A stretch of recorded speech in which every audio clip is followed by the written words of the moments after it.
Have you ever sat down to write a really important email or letter, for a job, a formal request, or maybe even a complaint, and you just froze? Yep, you're definitely not alone. So let's dive in and make writing a formal letter simple once and for all. Oh, we have all been there. That little blinking cursor on a totally blank page can feel so intimidating. You know exactly what you need to say, but how do you say it professionally? The pressure's on, and the words just won't come out right. Well, that is exactly what we are going to fix right here, right now. We're going to break this whole process down step by step. And I promise by the end of this, you'll have the confidence and the tools you need to turn that blank page into a really polished, professional letter every single time. Okay, first things first, let's look at the basic structure. I want you to think of a formal letter kind of like building with blocks. You need a solid foundation, and you need to put the blocks in the right order for the whole thing to stand up properly. And here they are, those 5 core blocks. It's so simple. We start with your address and the date, then comes the greeting, the hello, then you've got the body, which is where you state your case, then the closing, and finally your signature. That's it. It's a simple roadmap. If you can just remember these 5 steps, you've honestly won half the battle. All right, let's zoom in on the opening, because as they say, you never get a second chance to make a first impression. And the greeting or the salutation, that's what sets the entire tone for your whole letter.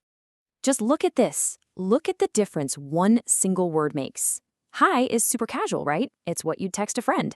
But switching that one word to dear, well, that instantly signals respect and formality. It's a tiny little change with a huge impact. So, here are the key rules to lock in. Dear is basically non-negotiable. Always start with it. And always pair it with a formal title like Mr., Miss, or Doctor. Now, if you've done your research and you just can't find a name, Dear Sir or Madam is your classic fallback. But here's a pro tip. If you know their role, use that. Dear Recruitment Manager shows you'd made an extra effort. And trust me, that goes a long way. Right after your greeting, that first sentence has to be crystal clear. Take this one. I am writing to apply for the position. There's no fluff, no confusion. The person reading it immediately knows exactly why you're writing, and that is the goal. Get straight to the point. Okay, now for the main event, the body of the letter. This is where we really have to master that formal tone. It's all about shifting gears from how we might chat with our friends to how we communicate professionally. Let's do a little ear training. On the left, you see a blunt demand, I want. But listen to how the formal version on the right sounds, I would like to request. See? It communicates the exact same thing, but it's wrapped in a layer of politeness and professional respect. Here's another one, this time for making a complaint. I didn't like your service. Sounds a little personal, maybe even a bit childish. But I was dissatisfied with the service provided. That sounds objective and serious. It focuses on the facts, not just your feelings, which makes your complaint way more credible. And one more. Instead of the casual, kinda impatient, right back soon, the formal version, I look forward to your reply, sounds confident, patient, and professional. It's these subtle shifts that make all the difference.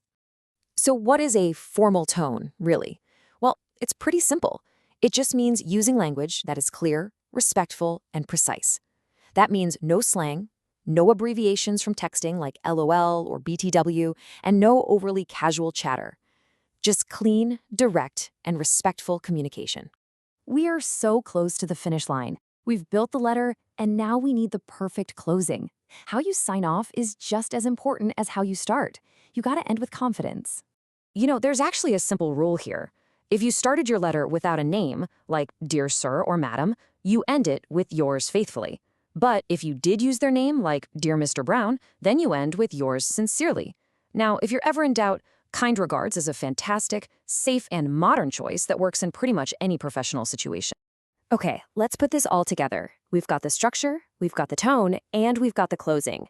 Now let's stock your personal toolkit with some powerful, ready-to-use phrases that will help you build your letter like a pro. All right, a quick challenge for you. How would you complete this sentence? I would be grateful if you could, blank, further details. This is a classic, formal way to ask for something.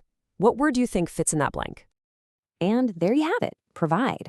A simple, clean, professional verb. I would be grateful if you could provide. That is a fantastic phrase to keep in your back pocket anytime you need to ask for something politely and effectively. Need to write a letter of complaint? This sentence is your go-to opener.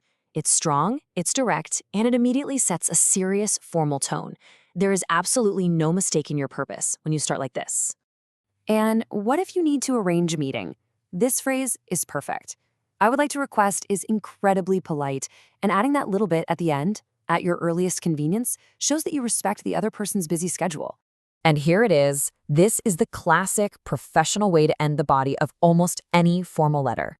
It's helpful, it's open, and it just finishes your communication on such a positive and cooperative note. It's a must-use. So now it's over to you. Taking everything we've just talked about, how would you do it? How would you formally ask for a copy of some documents?